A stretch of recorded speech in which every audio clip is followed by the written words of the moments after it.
Oh boy. Ladies and gentlemen, welcome to the WWE Monday Night Raw review live from Denver, Colorado. As the Coloradians would say. I don't even know, is that how people who live in Colorado pronounce Colorado? I don't know. I don't care. But quite frankly, all I know is that Goldberg's back and nothing else really happened. Why this pay-per-view needs to be 2 weeks away still? I don't know. They should just stick to the every other month or every other week thing, or whatever the hell they were doing, but they have to fit Survivor Series in there somehow, and they can't have too big of a gap, so it makes sense, and whatever, I don't care. So let's start off from the top. Kevin Owens and Chris Jericho come out. Chris Jericho puts the referee on the list!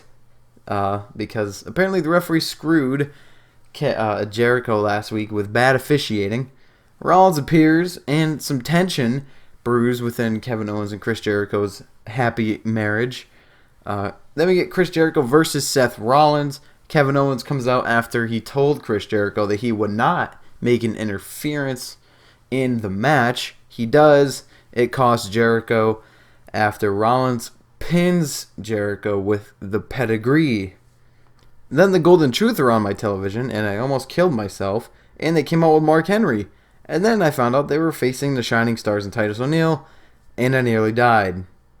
Golden Truth and Mark Henry win. That's all I know. I don't care. I really don't care. Don't care. We get Jericho and Kevin Owens backstage. Tension brews even more, but then Stephanie tries to get them back on track, saying that they're both her captains for the Survivor Series teams, which she all but agreed to SmackDown's requests for the 3 Survivor Series matches at the pay-per-view. Sheamus with Cesaro versus Big E with Kofi and Xavier. Some fun stuff. Good match. This feud has really helped the New Day come back to relevance. They kind of faded away for a little bit, at least in my eyes. They weren't the hot topic that they were maybe 4 months ago. But now they're back, and they're doing work. They're doing work. That's all I can say. They're doing work. And then Big E ends up pinning Sheamus with a schoolboy after Cesaro causes the distraction while on Facebook Live, standing on the ring stairs and the apron. I don't know why Sheamus would get distracted, but he did. I don't care, because Bo Dallas ends up coming out with Curtis Axel to face Neville. You know what? Some of the funniest banter between me and my friend happened all night long. I'm going to read you the exact text that we sent back and forth. He says, "Classic is what we are about to witness." I said, "Honestly, it could be a match of the year candidate." He said, "Rhino versus the man version of Bailey." Rhino being Bo Dallas, and the man version of Bailey being Neville, because of their ears. He's racist, I know. He said, "Literally HBK versus Bret Hart." I said, "This match feels bigger than that to me. Maybe it's the excellent build they have had." He said, "The build was greater than HBK versus Taker." And as I said, I agree. The match ended, and I said, "What a match." And then Bo Dallas pinned Neville, and then proceeded to turn on Curtis Axel, the Axeman, by throwing him out of the ring and then hitting him in the head. So, yay, I don't care.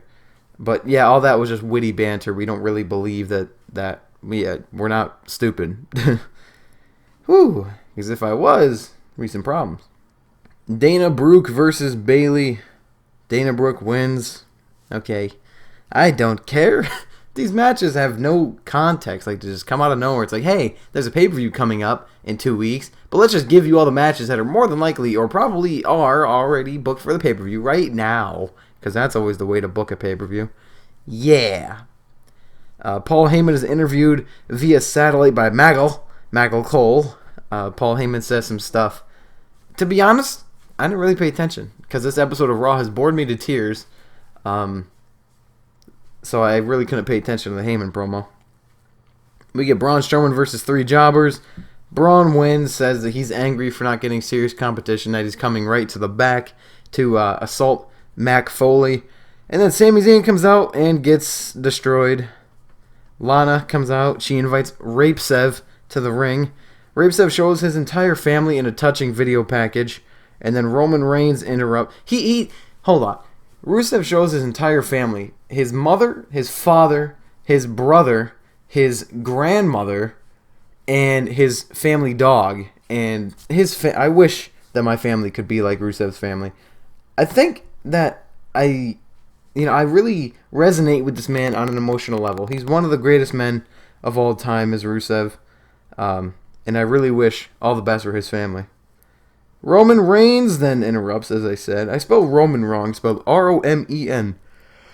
Whew. That's a bad one. And I'm going to keep that yawn there because I'm lazy. Don't want to take it out. Anderson with Gallows versus Big Cash with Enzo Amore. Big Cass picks up the W, and cool.